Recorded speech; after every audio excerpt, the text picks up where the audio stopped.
client. I saw that picture of the bear, and I had a client a while back that explained to me his philosophy when it came to running from bears. And he said, I've always said I don't have to outrun the polar bear. I just have to be faster than the slowest gazelle. And I said, I think the 3 years I spent in 5th grade geography would suggest the gazelles and polar bears probably don't live in the same climate, do they? So that's the only thing I can think of. That's how easily distracted I am. But what I'm going to talk to you about, that's what I'm going to talk to you about today, is building a business that endures. So behind me, you're going to see a number. What does that number mean to you? Hit the fan, yeah. The year aileron started. Be honest, what was the first association mentally that you had with that number? Yeah, nothing about rainbows and unicorns, right? Tough year as we look backwards, a tough year. How many of you believe that in the next 24 to 36 months we will see an economic correction of some kind? About 5 years. If I give you a window of 5 years, how many of you believe, keep your hands up, that we're going to see some sort of economic correction? Now, economists exist so that weathermen can be proud of their profession. But when they all start saying the same stuff, it's generally a good idea to sit up and take notice. And many of them are saying sometime in the next 24 to 36 months, we're going to see that market correction. And so my objective this afternoon is to get you thinking about how you're going to approach that correction. To get you to challenge perhaps your view of a market correction or a downturn, call it what you want. Right, so Joe Motes alluded to this, Dave Wharton also alluded to this, that recessions can be a tremendous opportunity, can't they? Yeah? So I started an IT company back in 1997, back when I knew everything, and so you know the drill, right? So was part-time with that. I was also part-time for a construction company in the accounts payable department. Now the statute of limitations is up. I can tell you, I don't know how good a job I did in accounts payable, but so I working by day in the accounting department, by night working on computers. And 1999, fast forward to 1999, my wife and I got married at the ripe old age of 19. Went on a honeymoon for a week and came back. And we've been talking about, hey, there's tremendous opportunity out there. Anybody had taken a typing course was a computer expert. And so there was just tremendous opportunity. As many hours as I could keep my eyes open, I could bill.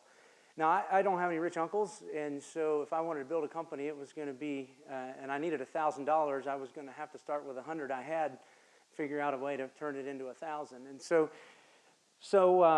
went back to work after my honeymoon and wrote checks all week, and Friday afternoon comes, and walking out the door, and I'm thinking, if I don't just jump off and try this, I may have some regrets. And what better time than right now to give this a shot? So I quit. And came home and told my wife of exactly 2 weeks that I was now gainfully unemployed. Those of you who have an opportunity to do such a thing, I would highly recommend you do that in reverse order. And so we learned a lot about what one of my mentors called intense fellowship, that evening. And so we had a long discussion about it, but she had a great job with the bank. It enabled me to go to work and do the next right thing, and it was just a tremendous, tremendous journey. So over the next 8 years or so, 9 years, I had an early mentor that told me, Wes, you shouldn't hire anyone that's not older than you, that's not wiser than you, and that's not a threat to you. And if you can find all three, just pay them whatever they ask for. And so that's what we did, man. We just went to work finding people older, wiser, smarter, and a threat to us and adding them to the team. So we collected people and we collected clients. About 2008, early 2008, we're about $3 million or so in revenue and got 25 people or so. And I'm looking around and like everybody's buying beach houses and airplanes and boats and second airplanes. And my wife and I are having these conversations tonight. What are we doing wrong? What is going, I mean, you know, I'm buying ramen on sale for fuel to put down wood floors in my house that I bought at sheriff's auction. No joke, right? Well, clearly I don't know something. There's something I don't know. And boy, was I right. Boy, was I right, because December came. And what happened in December? Got cold, yeah. Thanks, Bob. One in every crowd. And so it did get cold. But what happened? Crash, right? Traditionally in our business, because of budget cycles, because of the business that we were in, 28% historically of our business was done in the month of December. In December of 2008, it was 8. So to add insult to injury, we had ramped up our expense profile, right, in anticipation of this, and took a 20% annual revenue haircut in less than 30 days. POs weren't worth the paper they were printed on, not in December of 2008. Handshakes and promises, not so much. And so as this started to happen, my initial thought was, we're done. I don't see, we had built up a war chest of cash. Fortunately, we've been financially successful up until that point. But given the long, slow slog out of this that it looked like it was going to be, I didn't see how on earth we were going to make it out alive, much less in good enough shape to take advantage of the next cycle. And so I went to a mentor and I said, Andre, I don't know what I'm going to do. And I'll never, Andre is a Swiss guy, tremendous individual that built the international business for Hobart Welding Company. And Andre looked at me and he said, Wes, the recession's going to happen, but why is it that you feel compelled to participate in it?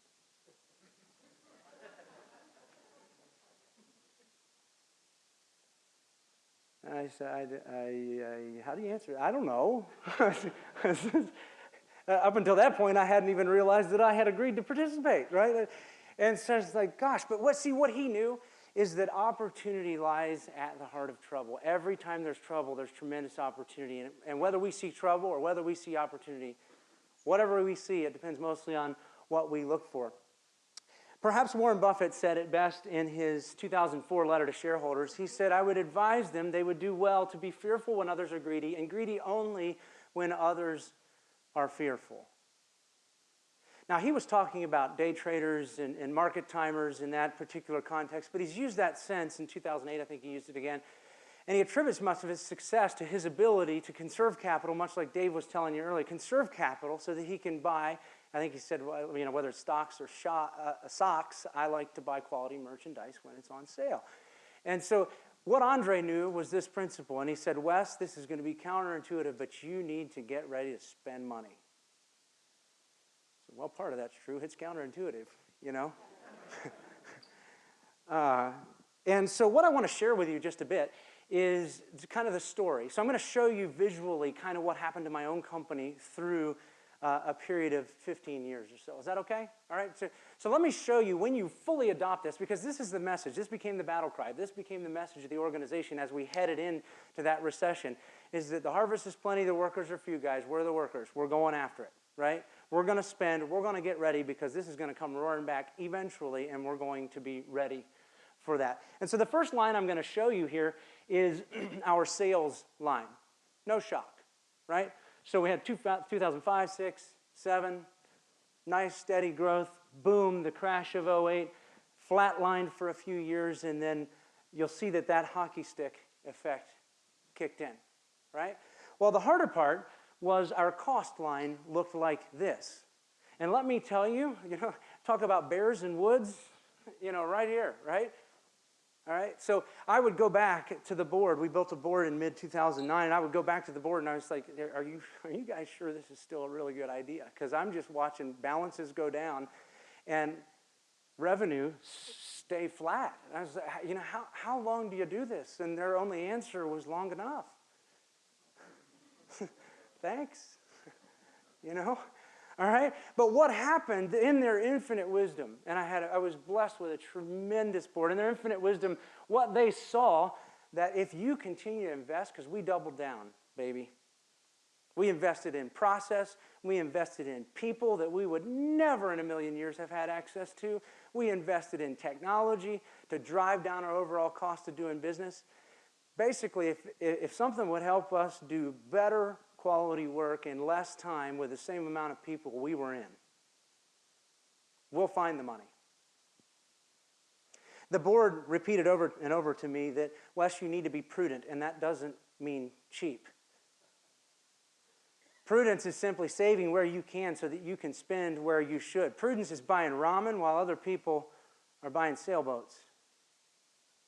So you got the capital to attack it when it comes back. And as a result, our client line, the number of clients that we had in our stable, steadily grew. Right? Now, what's interesting, if you remember, is the sales did not. What happened is we were building pent-up demand. We were selling when no one else was. Is this making sense to you? Yeah? And so we were gaining clients. They just weren't spending any money. Now, here's the beauty of the IT business. I'll let you know a little secret. You can save money this year, but you'll pay me $1.25 for every dollar next year that you save this year, right? And so all this pent-up demand came back with a vengeance in 2013, 2014, as consumer confidence came back, as people's confidence in their own businesses came back. What happened was that revenue curve came roaring back, and as a result, our profit came roaring back. Is this connecting with you? Like, this is visually what happens. It's an emotional journey that I can't quite capture in words. But when you see the results on paper and when you experience one of those cycles as you spend when others are fearful, the results truly are unbelievable. And so here's my challenge for you today. We don't know when the next correction is going to come. It could be 2 years. It could be 5 years. It could be 10 years. We don't really know. But what we do know is we got a couple of good years ahead of us, do we not? It's a fair amount of certainty that we've got a couple of good years. And we've had many good years. We got more cash on hand now than we ever have in the history of capitalism in the United States. And what I'm calling you to pay attention. Pay attention. The tendency when things are good is to get sloppy, to tolerate inefficiency, to hire people that, aren't ideal, but they can fog a mirror, to overlook poor performance, to do business with people we shouldn't be doing business with. That's the tendency when things are good, because profit and sales covers a multitude of sins. And so look around. My encouragement is to do this. Invest in things that 3 years from now, 2 years from now, will lower your overall cost profile as an organization. Do it now while you have the means to do it. Today's fear, to use Buffett's terminology, today's fear will fund tomorrow's greed. For it's only when the tide goes out that we discover who's been swimming naked. So I implore you to save your money. My dad would say this every night when he put me to bed. He was an accountant, so God bless him. And so he would say, save your money. That was the last thing he would say to me. That's true story. And so he would tuck me in and say, that was just part of the ritual. I don't know why. I never stopped to ask him, right? But he would say, save your money. So my point is this. Assets, people, capital, entire businesses, to say nothing of the boats and the airplanes and the beach houses that go with them, will be on sale soon enough. Thank you.